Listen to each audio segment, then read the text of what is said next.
that, but it's the God of all man. It's not a Jewish God. It is the Charles, God that is you like to preach any other God.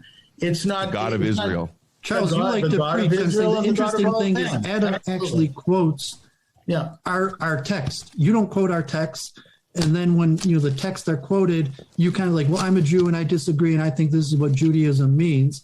And I found it somewhat interesting, and what the place is of our text in this. If that's kind of what Christopher Ben Jerkness says, like Charles, if you haven't read our text, I'm sorry, that's your problem. This is what our texts say, and just because you're a Jew, your opinion doesn't matter. It's what the texts say. So if Adam comes up and says, like, okay, this is what our books say, this is what the holy books say, and you're just a Jew who doesn't agree with the holy books, what does it matter what you think about Judaism? This is what the holy books say, and if Adam quoted it correctly, he quoted it correctly.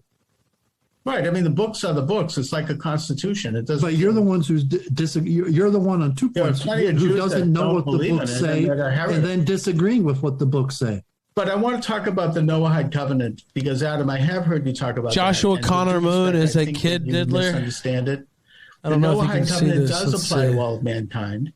It was devised by rabbis. It's a made-up story. Nothing applies to me, man. That's your made-up fictional story. Noah's Ark never happened. Well, from a Jewish the old P.O. box it does. But you don't need to assert your authority over me that I need to follow some laws that are from one of your ancient mythological fables. You can follow anything you want, Adam. I'm only noting that the Noahide covenant, which was something that was, I think, distilled in the 19th century, it deals with 7 principles.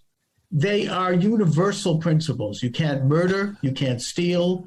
It calls for a separation of powers in government. That was sent to the old P.O. box here. Not being cruel to animals. There are several other principles there that generally serve as a constitution for the world that precedes Torah. It precedes Sinai. It goes back to Noah. It's symbolized by the rainbow. It fits good, too. It's not a imposition by anyone. It's something that Jews view as being a basic constitution for all of mankind. P.O. Box. Nations don't have to observe it. 13314 Richmond, VA 23225. If you murder in any society, then have you read this book? Kabbalah